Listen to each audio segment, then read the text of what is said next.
নমস্কার বন্ধুরা, আমার রান্নাঘরে সবাইকে স্বাগত। আজ বানিয়েছি গুড় বাদাম। গুড় বাদাম তো আমাদের ভীষণ সবারই ভালো লাগে, আর গুড় বাদামের কথা বললেই আমাদের সেই ছোটোবেলার কথা মনে পড়ে যায়। ছোটোবেলায় কে বলো তো যে গুড় বাদাম খায়নি বা গুড় বাদাম ভালোবাসে না? আমার তো এখনও যেন গুড় বাদাম খেলে সেই ছোটোবেলার কথাই মনে পড়ে যায়। তো চলো দেরি না করে কিভাবে বানিয়েছি সেটা দেখে নিই। প্রথমেই আমি এরকম একটা প্লাস্টিক নিয়ে নিয়েছি। প্লাস্টিকটাকে এরকম যে জামা কাপড়ের যে প্লাস্টিক থাকে, সেই জামা কাপড়ের প্লাস্টিক এরকম ধুয়ে পরিষ্কার করে নিয়ে নিয়েছি। এখন এটাকে একটু ঘি মাখিয়ে নিচ্ছি। তোমরা চাইলে এখানে সর্ষের তেল বা সাদা তেলও মাখাতে পারে। তো এইখানে আমি এখানে ঘিটা মাখিয়ে নিয়েছি। তো এখানে ঘিটা মাখিয়েছি কেন সেটাও তোমরা পরে জানতে পারবে। তো এইটাই হচ্ছে সবার প্রথম কাজ। আর এখানে আমি 1 কাপ মতো আমি গুড় নিয়ে নিয়েছি। এটা কিন্তু সম্পূর্ণ এটা আখের গুড়, আর সেই কারণে তোমরা কিন্তু এখানে অন্য গুড়ও নিতে পারো, যেমন ভেলি গুড় যেমন থাকে সেই গুড় দিয়েও করতে পারো। আমার এখানে আখের গুড় ছিল, আমি আখের গুড় নিয়েছি। আর এখানে 1 কাপ মতো আখের গুড় নিয়েছি। আর আখের গুড় কড়াইতে দিয়ে দিয়েছি, গ্যাস অন করে দিয়েছি, আর সামান্য একটু জল দিয়েছি। জল দিয়ে দেওয়ার পর তারপরে এই গুড়টাকে তৈরি করব। গুড়টা যতক্ষণ পর্যন্ত না একটু পাক আসে ততক্ষণ পর্যন্ত এইভাবে একভাবেই জাল দিয়েছি। দেখো আস্তে আস্তে কিন্তু মোটামুটি গুড়ের কালারটা কিন্তু চেঞ্জ হতে শুরু করে দিয়েছে। তো এই রকমভাবেই লো ফ্লেমে গুড়টাকে এরকমভাবে জাল দেব। তবে সব সময় কিন্তু এরকমভাবেই নেড়ে যেতে হবে, না নাড়লে কিন্তু নিচেতে লেগে যেতে পারে। তো সেই কারণে এইরকমভাবেই নেড়ে যাব। আর মাঝে মাঝে করে একটুখানি দেখে নিচ্ছে যে পাকটা এসেছে কি না। আর এখন আমি 1 চামচ মতো ঘি দিয়ে দিয়েছি। ঘি দিলে বেশ একটু শাইনিংটাও আসবে আর দেখতেও ভালো লাগবে। তো আবারও আমি এরকমভাবে নাড়ছি, মানে এটাকে সম্পূর্ণ শুধু নাড়তেই হবে। আর এটা কিন্তু মোটামুটি বেশ অনেকক্ষণ ধরেই এটাকে নাড়তে হবে। এটার একটাই কাজ শুধু নাড়া।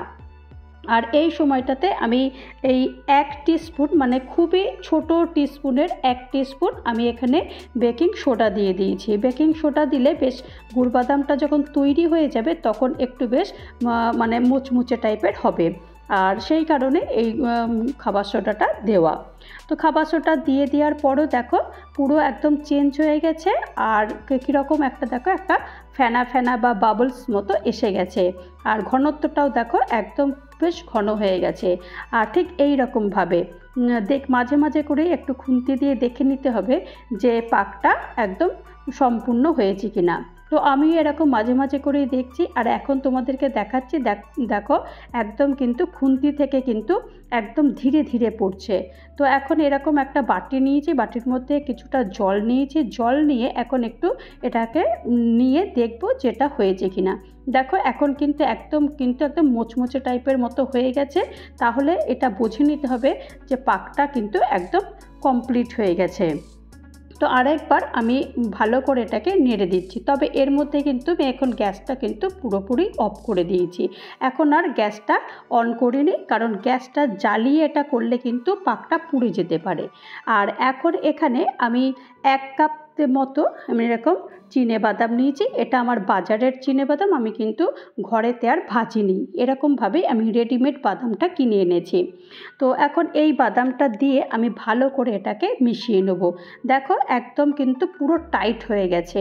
তবে এটা একটু ভালো করে একটু ধীরে ধীরে করে এটাকে নাড়তে হবে, কারণ ভীষণ এখন টাইট হয়ে গেছে। তো চলো এর পরের কাজটা করে ফেলি। এখন যে এই যে প্লাস্টিকটা নিয়েছি, প্রথমেই আমি বলে দিলাম যে প্লাস্টিকটা কেন নিয়েছি, তার কারণ হচ্ছে এইটা। এখন এই যে গুড় বাদামের এই মিশ্রণটা এই প্লাস্টিকের মধ্যে দিয়ে দেব। আর এখন ভীষণ গরম, তবে গরম অবস্থাতেই কিন্তু এটাকে এইভাবে বেলনা দিয়ে এরকমভাবে রুটির মতো করে এটাকে বেলে নিতে হবে। কারণ ঠান্ডা হয়ে গেলে কিন্তু তখন এটা শক্ত হয়ে যাবে, তখন কিন্তু আর বেলা যাবে না। তো সেই কারণে গরম অবস্থাতে এটাকে ভালো করে এরকমভাবে বেলনা দিয়ে বেলে নিতে হবে। তো দেখো বেলনা দিয়ে বেলে নিয়েছি। আর এখন চিন কাগজের ওপরটা খুলে দিয়ে আমি এটাকে এখন কেটে নেব, কারণ গরম অবস্থাতেই এটাকে কাটতে হবে। ঠান্ডা হয়ে গেলে, ওই যে বললাম ঠান্ডা হয়ে গেলে শক্ত হয়ে যাবে, তো সেই কারণে গরম অবস্থাতে এরকমভাবে কেটে নিলে তাহলে কিন্তু সাইজটা বা শেপটাও কিন্তু সুন্দর দেখতে হয়। তো সেই কারণেই আমি এরকম গরম অবস্থাতেই এটাকে কেটে নেব।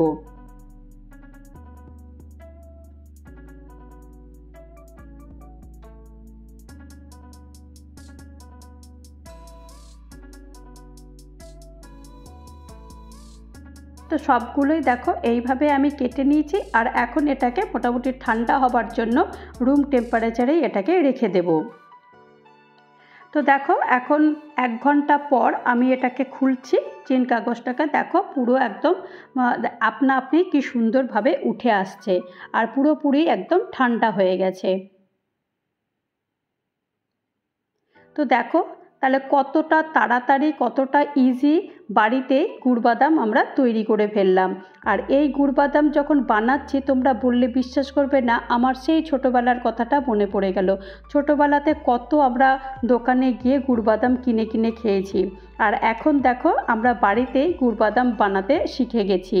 আর এই গুড় বাদামগুলো এতটা ভালো খেতে হয়েছিল যে তোমাদেরকে না বলে মানে বোঝাতেই পারবো না। তো তৈরি হয়ে গেল আমার গুড় বাদাম। তো এই গুড় বাদামের রেসিপিটা যদি তোমাদের কারোর ভালো লাগে তাহলে অবশ্যই একটা লাইক করো, কমেন্ট করো, পারলে আমার চ্যানেলটা সাবস্ক্রাইব করে আমার পাশে থেকো। আর যারা নতুন বন্ধু হয়ে আমার চ্যানেলে ভিজিট করেছো তাদেরকে অজস্র ধন্যবাদ। আর যারা এখনও পর্যন্ত আমার চ্যানেলটা সাবস্ক্রাইব করোনি তাদেরকে অনুরোধ করব চ্যানেলটা সাবস্ক্রাইব করতে। ভালো থেকো, সুস্থ থেকো আর আমার চ্যানেলের সাথে থেকো। নমস্কার।